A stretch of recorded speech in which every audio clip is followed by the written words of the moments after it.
Boa noite a todos. É uma grande alegria, uma felicidade estar aqui com todos vocês.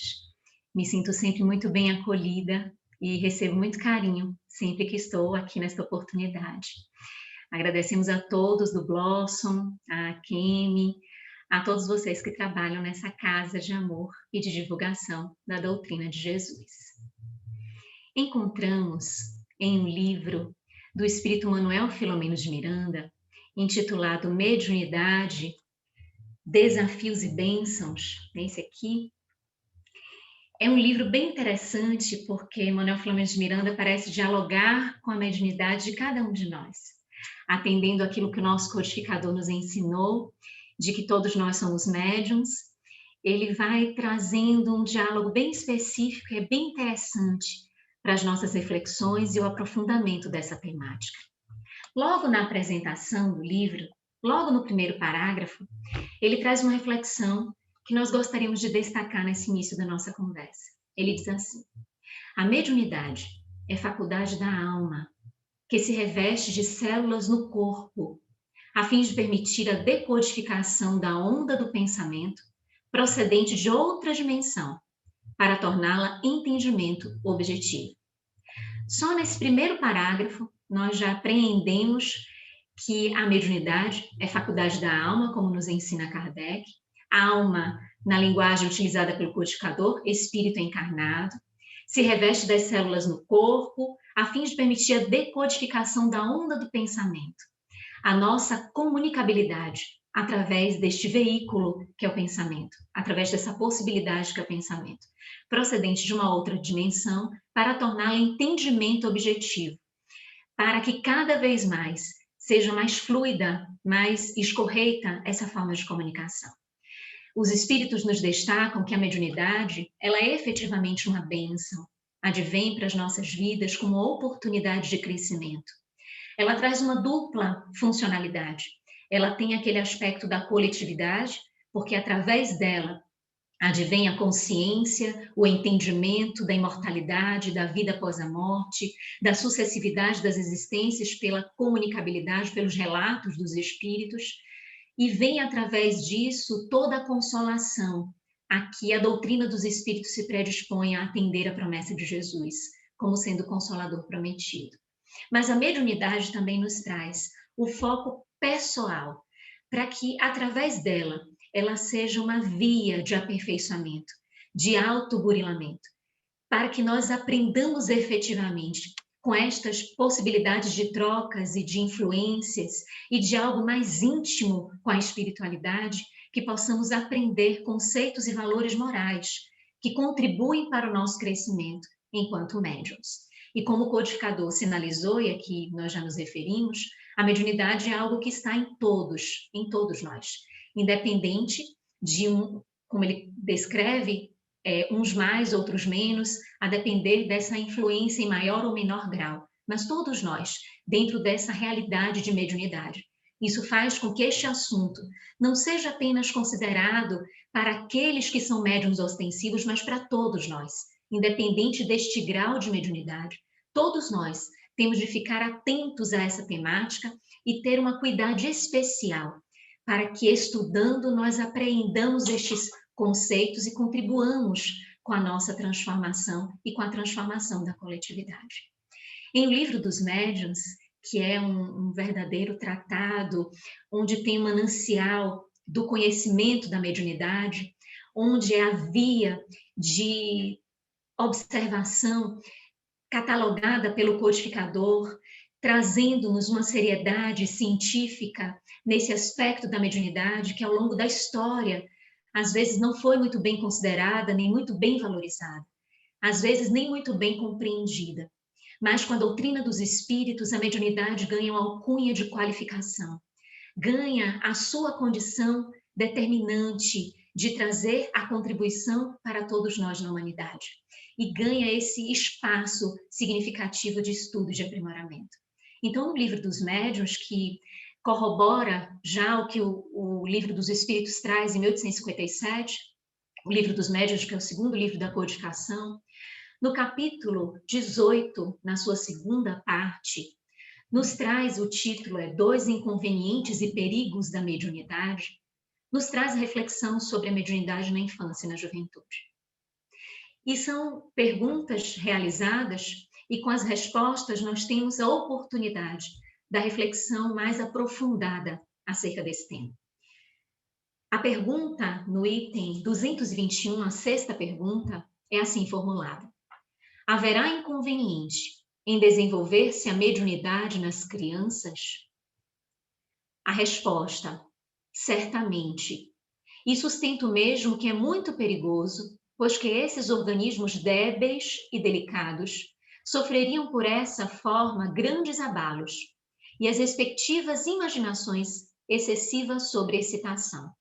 Assim, os pais prudentes devem afastá-las dessas ideias ou, quando nada, não lhes falar do assunto senão do ponto de vista das consequências morais. A cada pergunta, qualquer que seja no contexto da codificação, a gente tem de se perguntar também a respeito da pergunta. O que é que ela significa, qual o seu alcance? Então, quando essa pergunta versa sobre haverá inconveniente, ou seja, impropriedade, não é indicado, em desenvolver-se, o que a gente pode entender por desenvolver-se? É um explorar, um estimular a mediunidade nas crianças, fazer essa provocação de desenvolvimento da mediunidade nas crianças, e a resposta vem nos aconselhar de que isso não é devido, de que não é esse o caminho para observarmos essa temática em relação às crianças. E esse motivo que eles coloca da debilidade, coloca trazendo-nos a perspectiva de ser um ser em formação, com seus órgãos em formação, com suas características físicas ainda em desenvolvimento, mas também as próprias circunstâncias da infância, ainda de não ter toda a experiência aqui no contexto da Terra, desta vivência encarnada. Se nós, adultos, um pouco mais experientes na lida reencarnatória, atravessamos processos de enganação, de embuste, de ilusão, se diante de nós os espíritos organizam artimanhas, armadilhas e conseguem nos conduzir nestas enganações, imaginemos o que não seriam com as crianças se houvesse esse estímulo, desenvolvimento aqui no sentido de estímulo, de alguém identificar uma sensibilidade mais próxima, mais direta em relação a uma criança e a comunicabilidade com os espíritos e querer ali incentivar, querer de alguma forma estimular. Então os espíritos desconsideram essa possibilidade por conta dessa debilidade. Se nós refletirmos o próprio processo reencarnatório, a própria chegada do espírito e a sua vinculação ao corpo físico, o cuidado que essa aproximação é feita, a condição perispiritual do próprio ser que vai movimentar, que vai ser o comando daquele corpo, todo o cuidado e processamento para que isso seja feito de uma maneira a respeitar essa organicidade física que está em desenvolvimento. Agora, imaginemos esse processo todo em desenvolvimento do próprio espírito, que é o comandante daquele corpo, e uma outra realidade, uma individualidade alheia, vindo para influenciar essa organicidade que está em formação. Então, nós percebemos que existem nuances que eles aqui colocam de sobreexcitação, destes organismos serem débeis e delicados, e até mais à frente, o codificador anotando, descreve a possibilidade de até mesmo trazer mazelas e dificuldades físicas ao organismo. Então, esses cuidados, percebamos que a pergunta traz essa ideia de provocação, de estímulo. E a resposta é que não, que isso não é aconselhável. Mas logo depois, a pergunta já versa de maneira diferente. Há, no entanto, crianças que são médiums naturalmente, quer de efeitos físicos, quer de escrita e de visões, apresenta isto o mesmo inconveniente? Ou seja, existem crianças que já são médiums naturalmente, que apresentam a capacidade de ver, de se comunicar, de ter uma facilidade nesta ostensividade mesmo da mediunidade. O seu organismo vem com essa característica para a propensão mediúnica. Nestes casos, aí a pergunta, apresenta isto o mesmo inconveniente, ou seja, eles já serem naturalmente assim? Vejamos que é diferente. Em cima é uma provocação. Embaixo é algo que naturalmente se manifeste. A pergunta subsequente. E a resposta é não. Quando numa criança a faculdade se mostra espontânea, é que está na sua natureza e a sua constituição se presta a isso. O mesmo não acontece quando é provocada e sobrecitada, quando é estimulada. Nota que a criança que tem visões geralmente não se impressiona com estas, que lhe parecem coisa naturalíssima, a que dá muito pouca atenção e quase sempre esquece. Mais tarde, o fato lhe volta à memória e ela o explica facilmente se conhece o Espiritismo. A própria naturalidade e espontaneidade é da vivência infantil.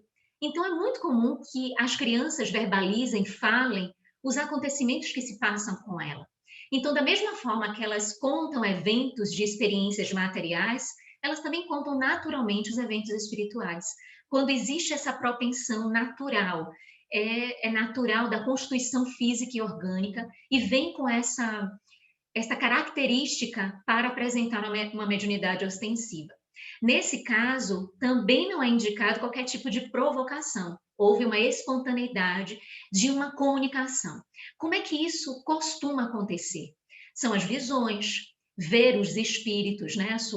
a sua identificação, trazer através das crianças, num processo de inspiração, de uma aproximação, palavras, aconselhamentos, e aí são espíritos benfeitores que se aproximam daquela criança e que, através dela, transmitem uma mensagem, mas respeitando esta condição e não tendo qualquer tipo de abuso ou extrapolamento, justamente por serem estas entidades neste viés.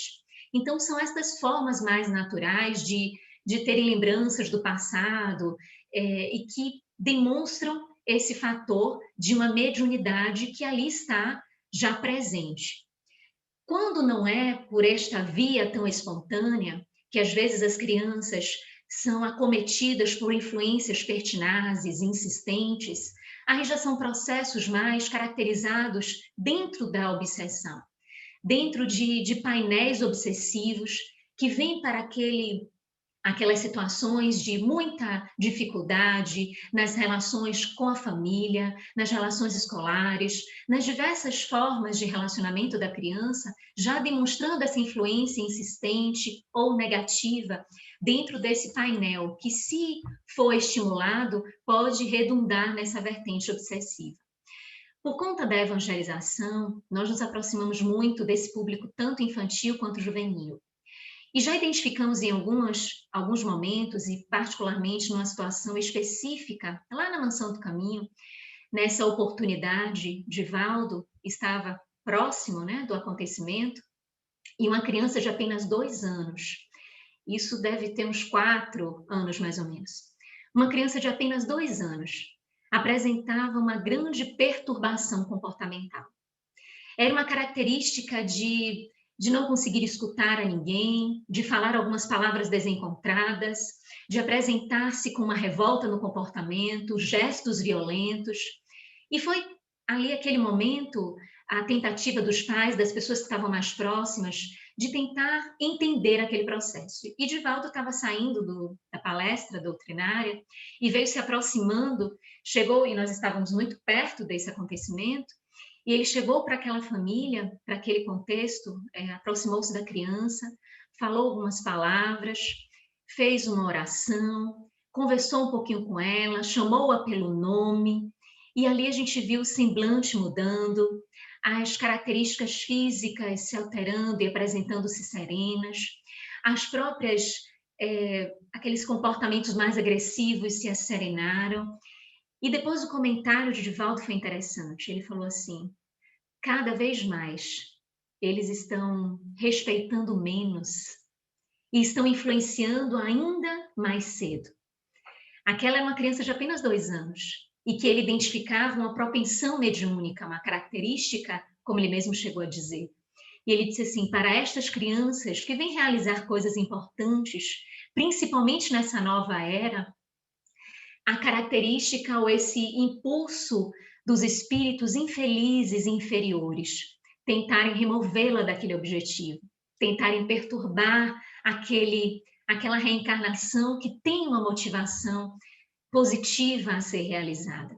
Então, isso nos chamou muita atenção, ele desenvolveu algumas coisas sobre a obsessão, que mesmo estas crianças que vêm com essa característica para a nova era, elas precisam ser direcionadas para o bem, para a moralidade, mesmo que tenham uma bagagem, que tenham conhecimento, e sempre com esse cuidado de olharmos com aprofundamento a respeito da mediunidade, para não permitir que elas sejam levadas, guiadas, conduzidas e influenciem de forma diferente aquilo que veio buscar, desviando-se daquilo que seria o seu propósito ou seria o seu objetivo nesse contexto reencarnatório no tempo presente.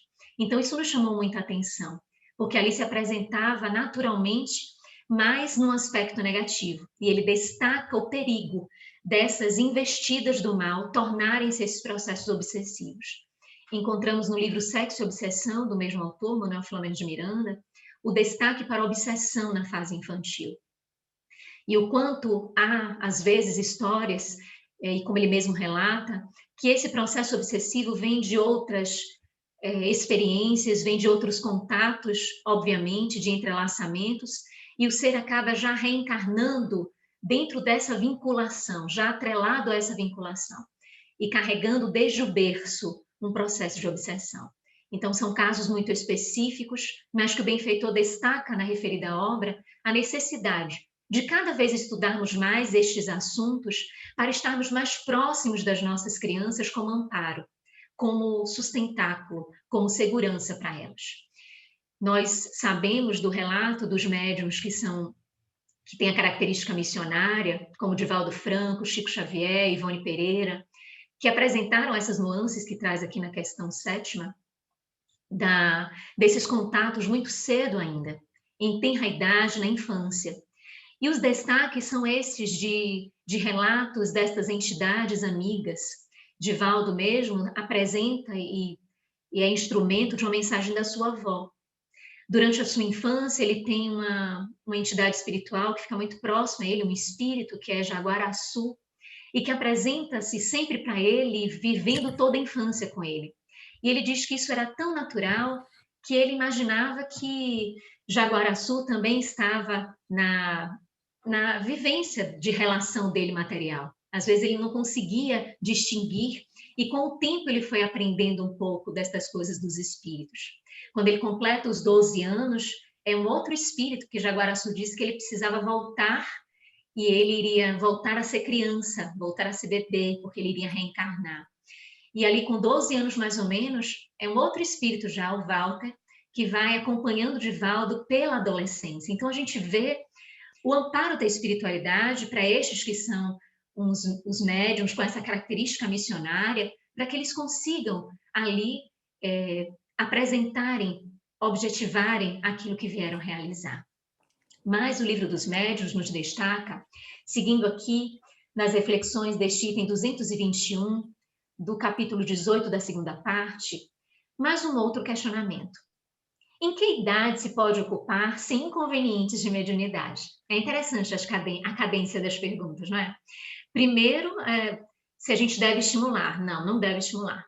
Depois, ora, não é estimulando, mas vem naturalmente, é espontâneo. Isso pode acontecer? Bom, isso se é espontâneo, tudo bem. Mas, da mesma forma, tendo cuidado, atenção para todo esse processo. E logo depois vem, então, em que idade poderia ser sem qualquer tipo de inconveniente? E os espíritos respondem, não há uma idade precisa. Tudo dependendo inteiramente do desenvolvimento físico, que perpassa também pelo mental, né? Toda a estrutura física, e ainda mais do desenvolvimento moral. Porque também, para que a gente comece a apresentar, para que o espírito comece a apresentar a sua característica da moralidade, nós também precisamos de órgãos mais desenvolvidos. Nós não temos como identificar a moralidade em um bebê que ainda não consegue expressar a sua característica de personalidade e individualidade. À medida que vamos aprimorando fisicamente as características corpóreas nesse desenvolvimento físico, é que nós podemos expressar, inclusive, a nossa própria moralidade, aquilo que nos pertence como arcabouço moral. Há crianças de 12 anos, a quem tal coisa afetará menos do que algumas pessoas já feitas. Falo da mediunidade em geral, e aí ele continua esclarecendo um pouquinho a respeito disso. Então, em termos de idade, não haveria uma idade para isso. Seria o desenvolvimento físico, mental, moral, que geralmente vem ali para essa idade de 12, 13 anos, quando o ser vai entrando na sua adolescência, que é o que a gente chama da juventude, esse período entre 13 e 18 anos, juridicamente falando, mas às vezes isso pode ser antecipado no aspecto da maturidade, do conhecimento, e pode ser também postergado, né? Pode passar um pouco dessa idade que é chamada cronológica ou biológica. Então, mas essa fase da juventude, ela apresenta essa característica de dentro dessa formação de desenvolvimento já poder ter uma experiência mediúnica sem inconvenientes, obviamente com o acompanhamento devido, com a observação devida. As médiums da codificação, elas eram jovens, elas eram muito novas. E é interessante porque o fato de ser mais novo, de ter ali está ainda na juventude, despertando para as coisas deste mundo, também permite uma conectividade maior com os bons espíritos, porque ainda não teve tanto comprometimento, entende-se que ainda está muito novo nesta vivência material, e por naturalidade, seria uma forma de a mensagem sair de maneira mais retilínea, mais nítida, e nós temos essa participação das jovens no processo da codificação espírita. Quando olhamos para a fase da juventude, identificamos as suas nuances orgânicas. André Luiz nos explica no livro Missionários da Luz, no capítulo 2º, a respeito de uma glândula, a epífise, que nessa fase da puberdade, ela traz uma abertura mais expressiva para essa conexão com o mundo espiritual. E o quanto é valioso nós sabermos disto, porque é a fase também do ser que tem oscilação hormonal, que tem oscilação relacional, que tem várias situações de descoberta, e a própria adolescência é uma fase de transição. Nós hoje estamos vivendo uma transição planetária e sentimos o quanto é difícil. Nós temos painéis do mundo de provas e expiações e temos painéis do mundo de regeneração. Estamos numa transição. Então, olharmos a adolescência também como uma transição é termos painéis da infância e alguns anúncios da fase adulta, mas estar naquela transição. Transição que traz esse eclodir da transformação, de modificar o corpo, de modificar as experiências, de modificar o grau de interesse, para onde direciona-se o interesse. Então, são nuances que acabam vindo também com essa propensão da própria mediunidade, da própria epífise, fazer esse painel, essa possibilidade que se abre de conectividade com este mundo espiritual. Lá na Mansão do Caminho, a Juventude Espírita Ninaroeira, que é a juventude a qual nós fazemos parte como evangelizadora, nós temos, desde o ano de 2000, 2001, mais ou menos, nós temos a mediúnica para a juventude. E, obviamente, não são só os jovens, somos todos nós que trabalhamos com os jovens. São os coordenadores, são os evangelizadores e são os jovens evangelizandos. A idade, que é esse critério aqui que está na pergunta, a gente coloca mais ou menos como a idade da chegada na juventude, que é aos 13 anos, mas com várias nuances que são requisitos dialogados com a própria casa, com a mentora, com Joana de Ângeles, com o próprio Divaldo, para que possa nos orientar em como podemos direcionar de forma adequada esse trabalho. Então, quando o jovem chega na juventude, e o ciclo que ele chegar, ele vai receber ali inicialmente algumas parcelas introdutórias dos conceitos, dos princípios da doutrina dos espíritos. E quando vamos avançando nisto, também vamos propondo dentro do próprio programa da juventude uma oficina de mediunidade. Como é que ela funciona? Em paralelo às atividades que nós vamos desenvolvendo da evangelização, nós temos uma oficina de mediunidade onde estudamos o livro dos médiuns e trazemos situações práticas, de estudo mesmo, para que o jovem comece a entender que não há nada de sobrenatural, milagroso, fenomenológico no sentido de situações que se apartam de uma naturalidade quando o assunto é a mediunidade. Então, o jovem, nessa oficina de mediunidade, ele vai desenvolvendo a cada encontro a possibilidade de estudar e de conhecer um pouco mais desse assunto, desmistificando algumas coisas, retirando alguns tabus, algumas situações até que conceituais que puderam ter sido colocadas pela própria sociedade, pelo próprio desconhecimento do assunto. Então, ele passa mais ou menos esse primeiro ano de oficina de mediunidade, e se chegar ao final e ele desejar vir para o nosso trabalho mediúnico, ou nós observamos que ele tem uma característica, até mesmo da mediunidade ostensiva, apenas por sinais, sem que tenhamos qualquer tipo de certeza, mas que achamos ser interessante que ele venha para esse estudo, que além do estudo temos a prática, então seu nome é submetido à benfeitora, através do nosso Divaldo. Então, apresentamos uma listinha ali ao final de um ano, com estes nomes, e a benfeitora nos diz, indico a presença no grupo ou não indico a presença no grupo. E assim eles seguem para esse grupo mediúnico, que funciona todos os domingos, às 7 horas da manhã. E óbvio que nós aqui estamos na pandemia, então estamos sem esse grupo, nós mantivemos um grupo de estudos, mas não a mediúnica em si, apenas para estudarmos juntos, não permitirmos que o estudo tenha uma descontinuidade, mas a prática mediúnica suspensa, como todos os ambientes que estão com essa segurança por conta da pandemia. Mas quando estamos presencialmente, é sempre aos domingos, às 7 horas da manhã, escolha da própria juventude, do dia e do horário, porque a nossa atividade de evangelização se inicia às 8h30 do domingo, então eles pediram para que fosse antes esse trabalho mediúnico. E nós temos o dirigente, nós temos os médiuns ostensivos, nós temos os médiuns dialogadores, os médiuns assistentes, ou seja, uma reunião mediúnica, onde todos nós estudamos juntos, e isso nos traz muita segurança, porque vamos conhecendo mais sobre essa nuance e como ela se expressa na juventude. E como nós lidamos com jovens constantemente, na própria atividade da evangelização, já vimos situações na tentativa de uma manifestação, na tentativa de um espírito embaraçar a atividade, ou nos encontros de juventude. Nós que recebemos a juventude a cada 2 anos na Mansão do Caminho, em forma de nós ficarmos lá alojados, né, no período do carnaval. Nós chegamos no sábado e saímos na terça-feira. E aí passamos esse período todo com os jovens lá no alojamento, nas diversas atividades. Quantas vezes nós já tivemos estes anúncios, essas expressões de mediunidade? E se nós não temos este trabalho junto a eles, como é que nós vamos aprender a lidar com tudo isso, a manejar estes conceitos, porque eles vão precisar muito. São seres em formação, tanto a criança quanto o jovem.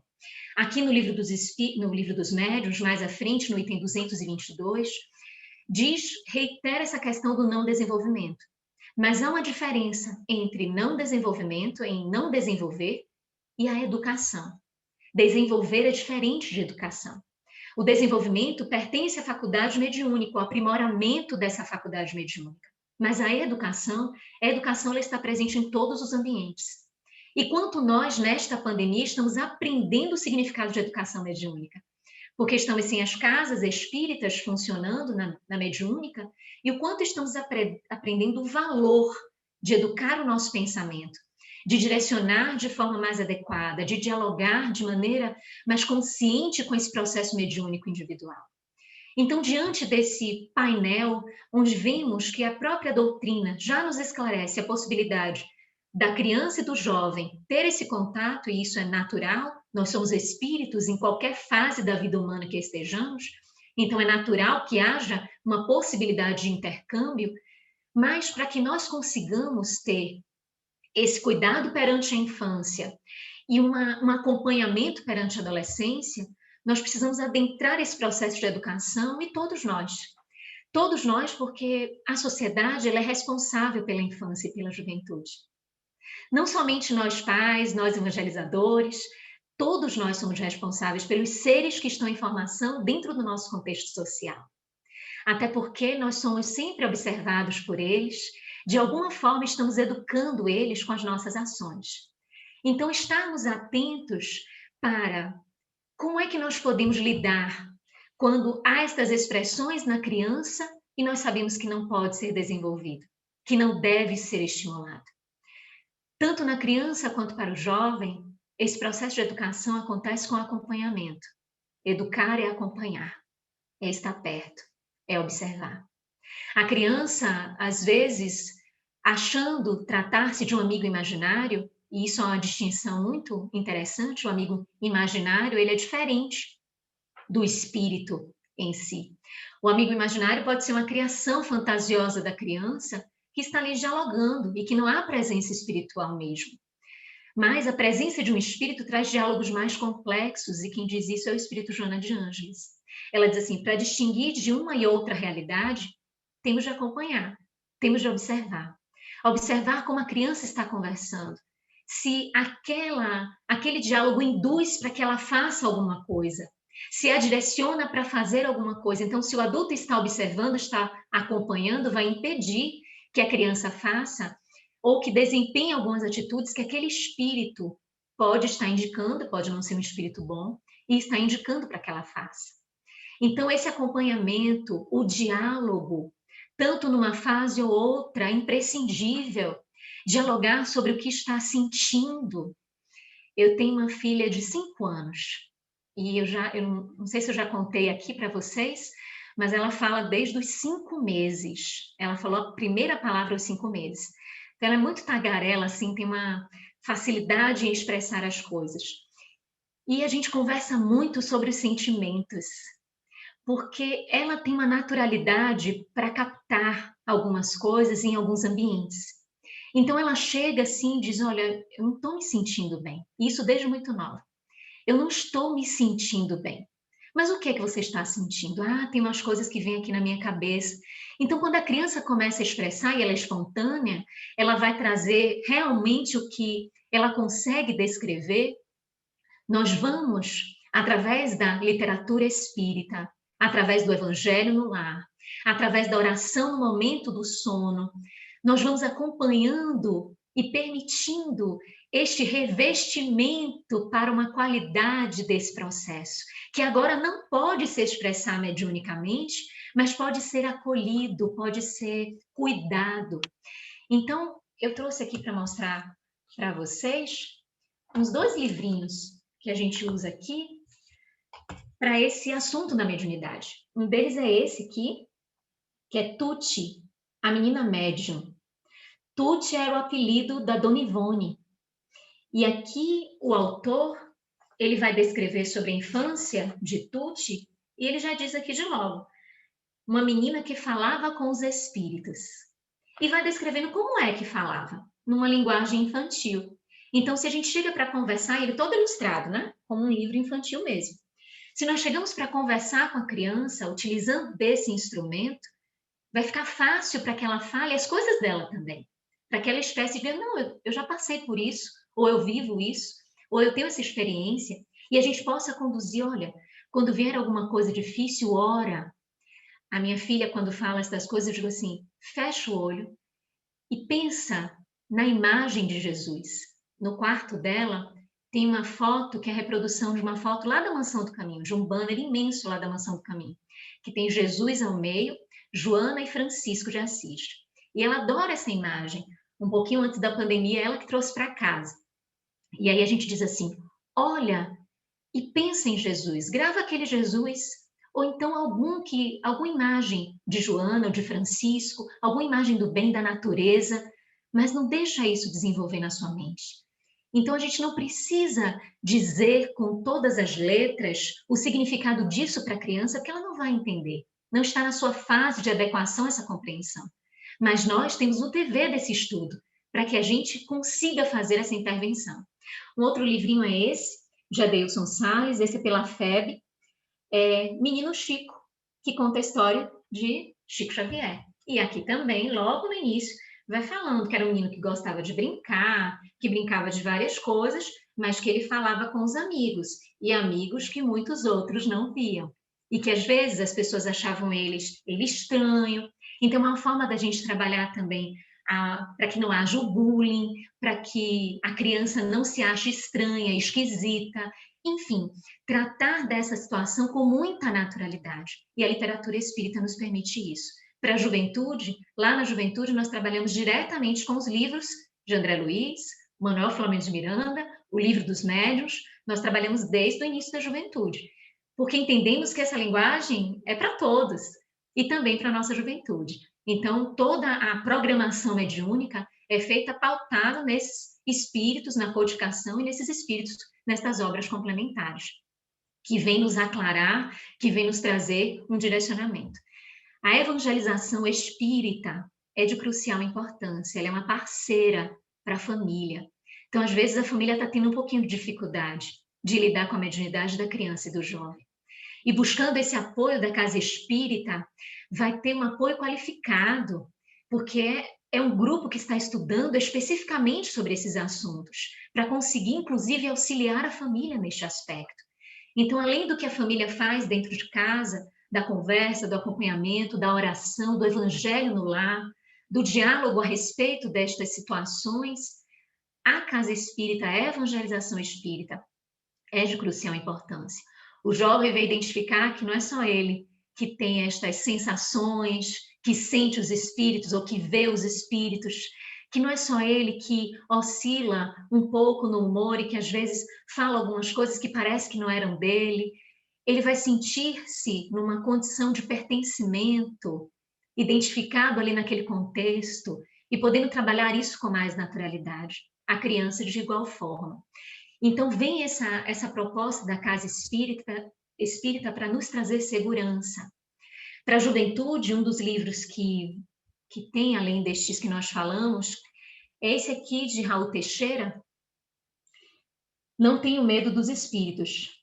Esse aqui é para um ciclo mais novo da juventude, ali nos 13 anos, e fala a história de amigos que viram a desencarnação de uma amiga muito querida, que fazia parte de um ciclo da amizade deles mais próximo, e num determinado momento, passando ali um período, eles começam a sentir, a ver, a se comunicar, e aí vem todo esse desenrolar, demonstrando essa, além da imortalidade, a certa naturalidade em relação à mediunidade, mas sem perder, por conta de tratar com naturalidade, sem perder o olhar de seriedade, de respeito, de atenção, de educação que esse tema tem de ter.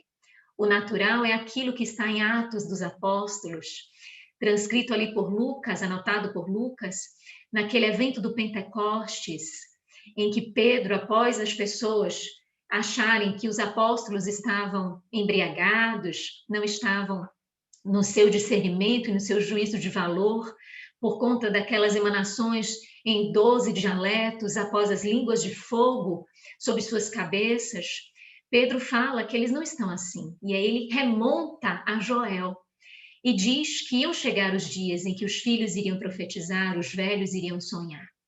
É exatamente esses dias que estamos vivendo.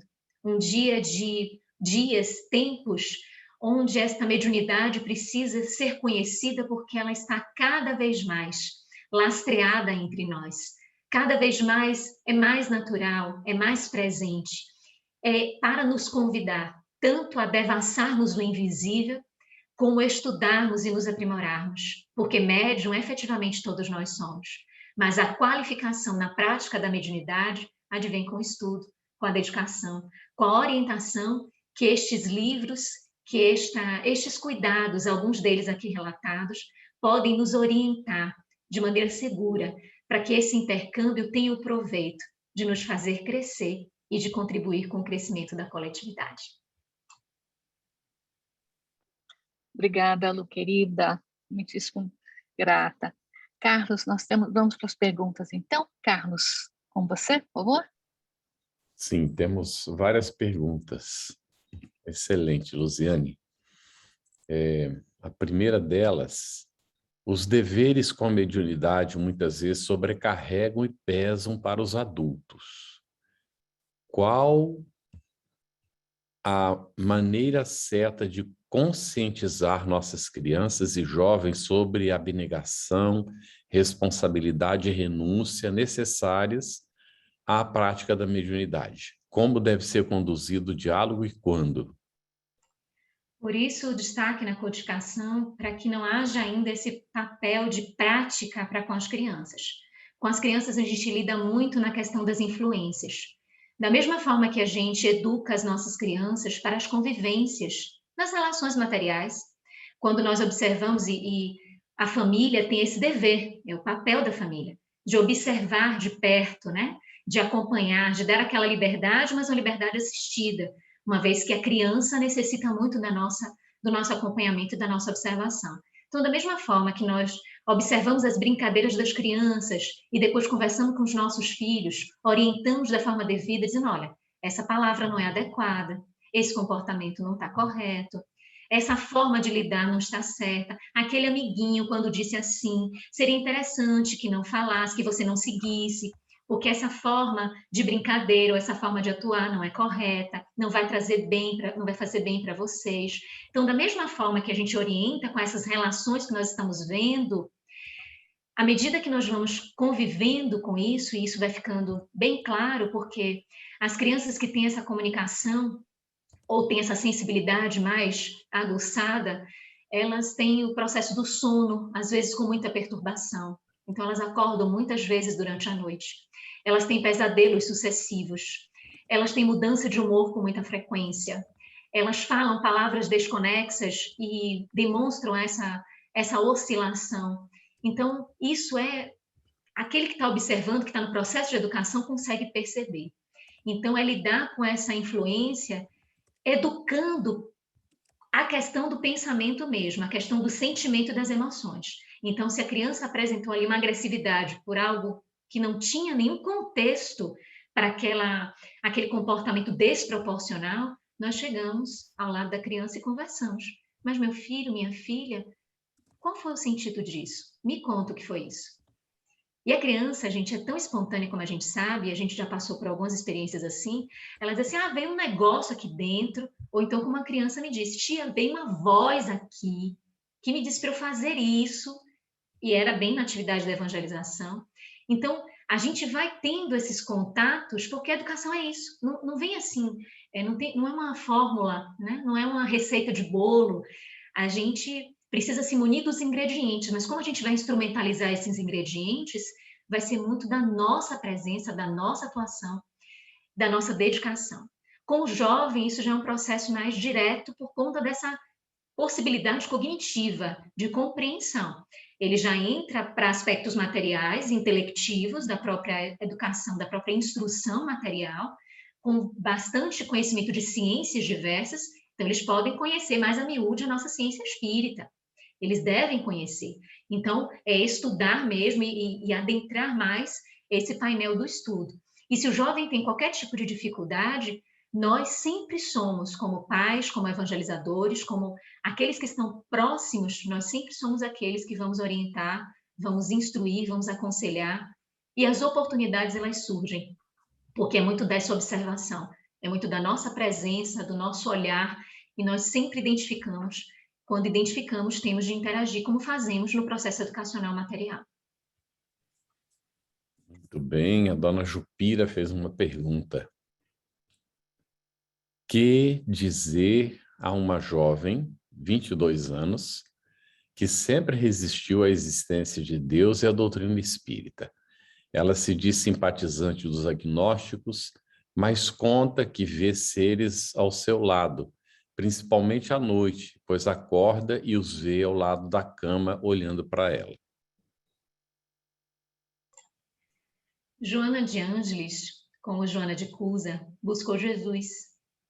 E a sua inquietação, dentre aspectos do casamento, era também a própria ausência dele de buscar a fé cristã. E Jesus aconselha que ela não force, não coloque aquela situação da crença como uma imposição, mas que quando ele quiser saber, quando ele quisesse ter conhecimento, alguma possibilidade de curiosidade, que aí ela falasse. É mais ou menos assim que descreve Humberto de Campos aquele diálogo de Joana de Cusa com Jesus. Foi o que me lembrei quando ouvi esse relato da dona Jupira, dessa jovem de 22 anos. Porque ao mesmo tempo que ela não quer quando ela relata, ela diz que vê, então ela compartilha. Se compartilha, ela está intrigada. De alguma forma, ela quer uma explicação. Então, a gente que está ouvindo esse relato, a gente diz, olha, essa situação aí eu conheço esse aspecto, porque está vindo uma demanda, veio uma demanda dela. Não está forçando nada, não está obrigando nada, não está impondo nada. Mas veio ali uma curiosidade, ou um simples relato, está compartilhando. Se está compartilhando, se está verbalizando, é um sinal de interesse. Então, a gente pode utilizar de momentos como estes para aqueles que se dizem ateus, para aqueles que não acreditam de nenhuma forma. Em verdade, é um pouco até estranho, porque não acreditam, mas estão vendo, estão sentindo, estão percebendo. Então, a gente tem a forma de esclarecer, conversar naturalmente. Às vezes, a gente não pode utilizar algumas palavras numa conversa inicial para que a pessoa não se sinta um pouco obrigada ou desconhecendo um pouco o mecanismo, que se a gente traz algo muito complexo, eles não vão entender, mas é nós utilizarmos do conhecimento que a doutrina nos traz, desse processo de nossa educação, para apresentarmos da forma mais prática, mais natural para estes que buscam e buscam dessa forma. É um sinal, ao nosso ver, de curiosidade, de busca. Muito. Obrigada por isso aí. Aí chegou uma pergunta anônima. Além da prática do evangelho no lar, evangelização, leitura do evangelho, hábito da oração e da disciplina mental, você sugeriria alguma orientação específica a jovens e famílias que têm sua mediunidade aflorando de forma desequilibrada, como insônia, efeitos físicos, manifestações psicofônicas, perturbações em geral? Todos esses elementos citados na própria pergunta são elementos terapêuticos, são elementos que vão estruturar todo esse processo mediúnico. Às vezes a gente pensa, diante de alguns elementos da própria terapêutica espírita, que, puxa, será que vão ser eficazes? Basta que nós insistamos. Por isso a disciplina recomendada por Emmanuel a Chico, recomendada por 3 vezes, né? Disciplina, disciplina, disciplina. Porque é a disciplina que faz com que a gente persevere, é ela que faz com que a gente insista. E só uma palavrinha que poderia estar atrelada é o próprio passe. O passe, a água fluidificada, a presença às reuniões, né, doutrinárias, isso tudo, obviamente, com a possibilidade da reunião presencial, mas nesse método de pandemia, nesse formato de pandemia, de lives virtuais, nós conseguimos ter mecanismos para atendermos esses elementos que a própria pergunta colocou. Então, nós vimos mais como uma forma de insistência, de disciplina, para que isso possa acontecer. Óbvio que desde que seja um processo que, para essas pessoas que estão nesse contexto da família, elas aceitem isso como contexto terapêutico. Porque se elas não aceitarem, elas não vão vivenciar isso, elas não vão fazer isso. E, por obviedade, não vão ter o alcance dessa eficácia. Mas quando a gente insiste, a gente consegue, sim, esse resultado positivo. Muito bom. Só uma coisinha, Carlos, só uma coisinha, só um detalhe. Os processos obsessivos, eles também têm o tempo deles, né? Tem o desenvolvimento deles também. Então, são nuances mais específicas, existem espíritos que se atrelam por mais tempo e têm uma vinculação com aquele ser reencarnante, então tem essas nuances também. Essas terapêuticas vão fazer toda a contribuição para que aquele quadro não se agrave, mas tem situações que se prolongam mesmo com todas essas terapias. Eu estava pensando, se na questão o jovem aceita, né, indicar leitura ou até ler junto, não é? O evangelho nessas situações às vezes acalma bastante, né? A Ana fez uma pergunta. Cada vez vemos mais crianças autistas. Qual seria a relação entre autismo e espiritualidade? Aí é um leque de possibilidades dessa expressão do autismo. E existem várias nuances, existem detalhamentos e estudos aprofundados, né? Que vão colocando a questão de incompatibilidade entre seres que vêm de um outro orbe para chegar a essa constituição física e adequação para esse contexto que nós estamos vivendo, para essa roupagem física. Há estudos que mostram, reflexões que mostram a própria característica da lei de causa e efeito, de possibilidades nessa presente encarnação, de vencer algumas situações que foram comprometedoras no passado. Enfim, há um leque bem amplo dessa questão do autismo e nós aconselhamos mesmo buscar especificamente esse tema. Tem duas... Carlos, você gostaria de acrescentar, comentar algo sobre esse tema, uma vez que você conhece bem o autismo, uma vez tendo seu filho autista? Sim, mas teve bem, né? O comentário teve muito bom. Mas aqui ela pediu a relação entre autismo e espiritualidade, não é? Tem tudo, né? Tudo a ver. Mas o espectro, como a Lu destacou, é muito grande, é muito amplo. Então tem que examinar cada caso realmente, não é? Cada caso é uma situação diferente. E a gente precisa ter os pais precisam de muita percepção, mas não ignorar essa questão espiritual, que tem tudo a ver. Muitas vezes, esses seres que reencarnam estão comprometidos e atraem os espíritos com os quais eles se comprometeram, não é? E aí, então, há necessidade. Eu diria que é uma bênção quando os pais têm o conhecimento e procuram, não é? a instituição espírita e aliam o tratamento psicológico ao tratamento, não é, Lu? E isso aí é bastante importante. Aqui tem duas perguntas que vão se conjugar, sabe? Uma delas é o seguinte: deve os pais tratar como algo excepcional quando a mediunidade se manifeste em seus filhos, ainda crianças, como se eles fossem seres especiais? Aí tem uma outra que tem uma relação. Como ajudar nossos filhos a entender e receber a mediunidade como missão, mas não como missionários ou espíritos especiais? A gente tem que conduzir com muito cuidado a recepção dos espíritos que chegam para a nossa responsabilidade. E tudo que a gente puder fazer para tornar todo o processo mais natural possível, isso vai sendo levado com muita leveza, com muita tranquilidade.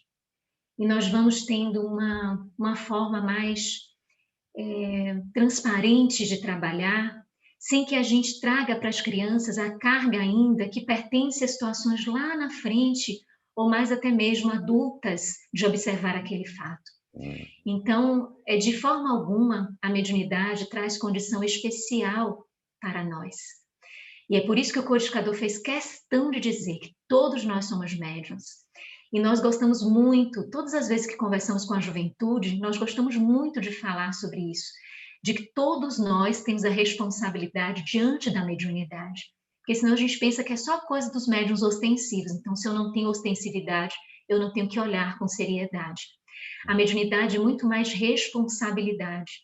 A gente tem de olhar para ela com um olhar de responsabilidade. E essa condição da criança apresentar, às vezes, nem retorna.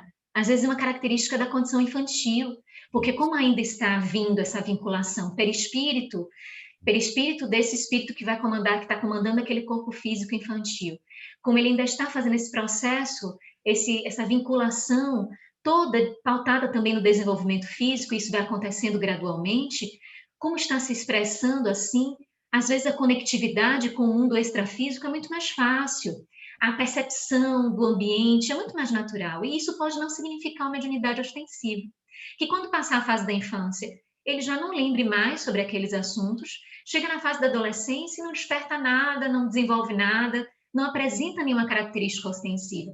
E se a gente considerou ali na infância como algo tão especial, a gente pode ter envolvido aquela criança em um processo que não pertencia. De outro lado, se for uma criança com característica missionária, como que a gente viu aqui de Valdo, Ivone, Chico, a gente só sabe depois mesmo. A gente só percebe tudo isso depois, a gente percebe a mediunidade, mas não consegue qualificar, denominar. A gente sabe que ali está o fenômeno, ali está a faculdade mediúnica, e a gente não sabe para onde ela vai se direcionar, nem de que qualidade ela se apresenta. Os exemplos que nós demos aqui são exemplos que nós podemos falar, porque vimos para onde tudo isso caminhou, né? Então, podemos considerar como missionários. Então, diante desse olhar da mediunidade na infância, o melhor que nós temos de fazer é tratar com naturalidade. Da mesma forma que uma inteligência muito aguçada na infância, a gente não deve dizer que os nossos filhos são superdotados, que são gênios, porque isso vai trazendo condições que são desnecessárias para essa fase infantil, ou até mesmo para o ser humano. Não vai trazendo nenhuma contribuição para o seu engrandecimento na relação social, ou até mesmo para ele mesmo, quanto bagagem de crescimento. Então, nós vemos este aspecto da mediunidade na forma mais natural possível. Excelente, Lu. Aqui também anônima pergunta: como ajudar nossos filhos a entender e receber a mediunidade como missão, mas não como missionários ou espíritos? Não, essa eu falei agora, é a seguinte: que cuidado devemos ter com nossos jovens para estimulá-los a ter uma vida de um jovem normal, mas que, ao mesmo tempo, ser um médium responsável? Aí já não a infância mais, agora a questão da juventude, né? Aí com a juventude, por isso que nós falamos, com a juventude a gente consegue falar mais diretamente, a gente consegue convidar para essa seriedade, já instrumentalizando os conceitos de perispírito, de comunicação, de como é que é ser médium, de quais são os tipos de mediunidade que é colocado no livro dos médiuns, enfim, a gente consegue adentrar para esse mundo da mediunidade e mostrando o quanto nós somos influenciados. O ponto importante para a juventude, aí, de um modo geral, sendo o assunto mediunidade ou sendo qualquer outro assunto, a grande importância para com a juventude é demonstrarmos o quanto essa possibilidade de influência ela é forte. A influência dos meios, a influência da materialidade, a influência do que está aqui material e também do que está espiritual. Então, se a gente vai trabalhando com a juventude para que eles vão amadurecendo essa postura de atitude, a postura de personalidade, eles vão amadurecendo, vão saindo daquele viés que é muito comum e até mesmo é um rótulo que a sociedade imprime para a juventude, até mesmo pelos comportamentos, de que eles estão em tribos, de que eles estão em coletividades, em pessoas que se aproximam por afinidade.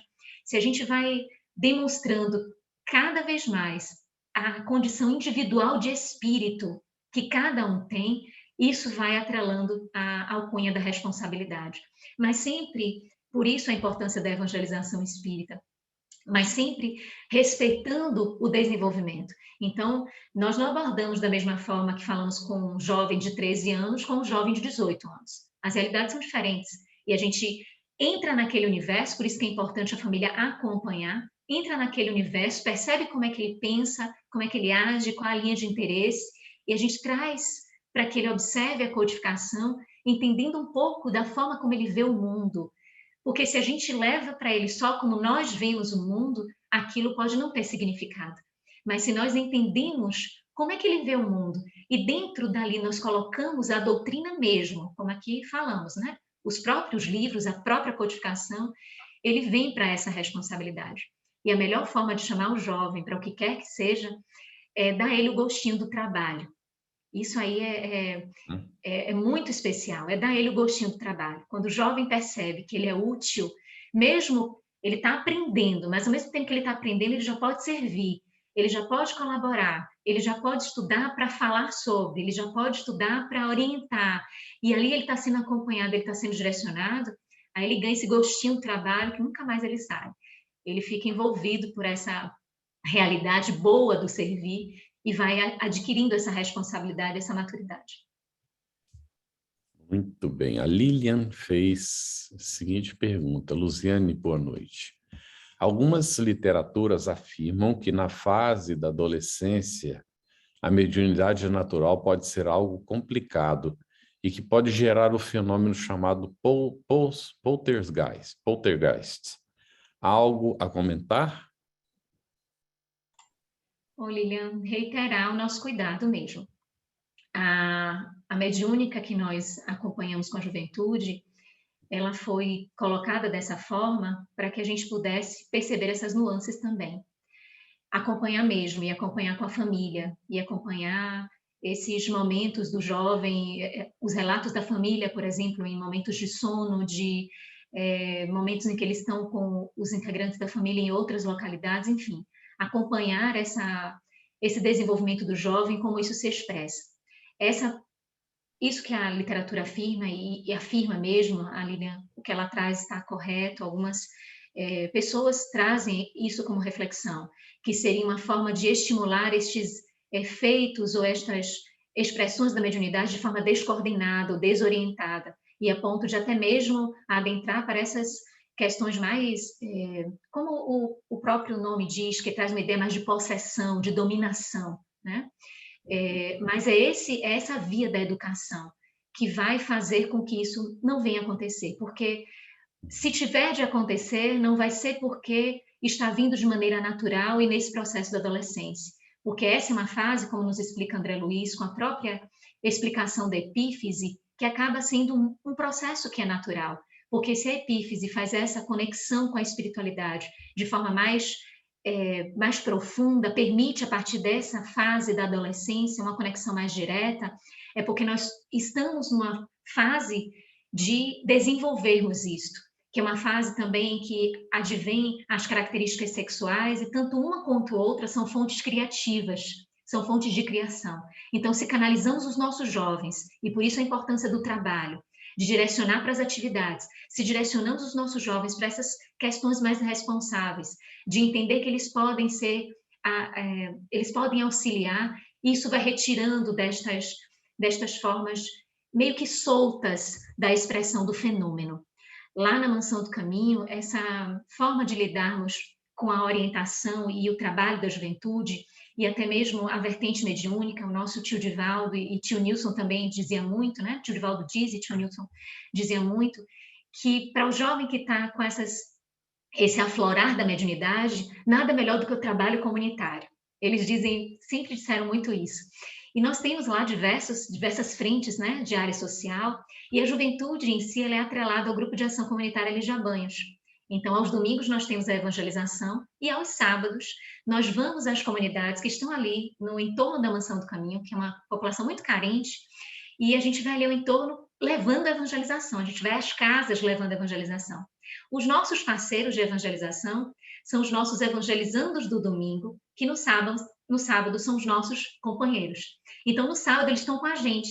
Eles vão também evangelizar as crianças, eles também vão contribuir para esse processo de evangelização, de estar ali com a comunidade.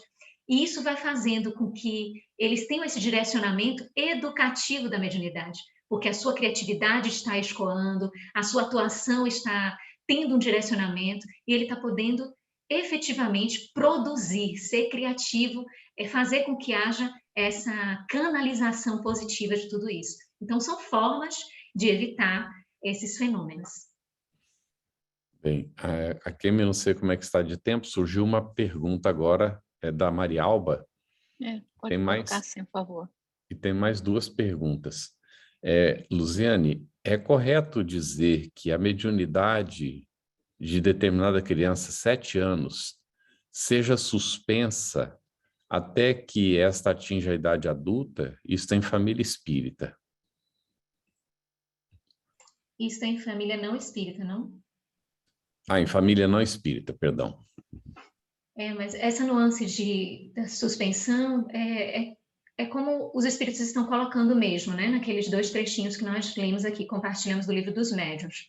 O fato de não se expressar, de não desenvolver, da gente não estimular, é como se ficasse mesmo, como se a gente contribuísse para que escoasse de outra forma, ficasse suspensa, a gente canalizasse para outros meios, educasse, como aqui alguns exemplos nós colocamos, mas para que não incentivássemos isso, e fica suspensa, para que em outro momento ela possa se expressar efetivamente. O que pode acontecer não só na fase adulta, mas na própria adolescência, já se manifestar. Tem outras 2 perguntas. A mediunidade também pode estar por trás de prodígios precoces? Pode sim, porque essas características de gênios, de que chamam-nos a atenção, né, de um saber muito aguçado, pode ser uma expressão do próprio espírito, como bagagem, nós sabemos disso, mas pode também ser, naqueles momentos, estar com expressão de relato. Mas imaginamos que, em sendo mediunidade, e em sendo de espíritos nessa vertente, não seriam espíritos bons, porque estariam insistindo muito numa comunicação e numa expressão, não seriam espíritos esclarecidos ou com bons objetivos. Então, isso aí pode redundar para algo que não é adequado. Mas existe a possibilidade de uma ocorrência ou outra, a genialidade apresentar-se de forma pontual nessas influências, sim, de espíritos. Uhum. E que tipos de desequilíbrios psicológicos e emocionais podem ocorrer com a criança que não é compreendida pelos pais, sendo considerada como louca, perturbada ou até vítima do demônio? As nossas crianças atravessam esses desafios mesmo, muitas, principalmente quando não há esclarecimento da família. E as questões psicológicas são questões diversas, são diversas nuances e por conta da debilidade do organismo físico, pode até redundar para outros aspectos mais graves mesmo, de loucura, né? Não que a mediunidade ocasione a loucura, como bem nos explica o Livro dos Médiuns, mas a presença pertinaz dos espíritos influenciando um corpo frágil, e é esse o cuidado que todo momento codificador aponta.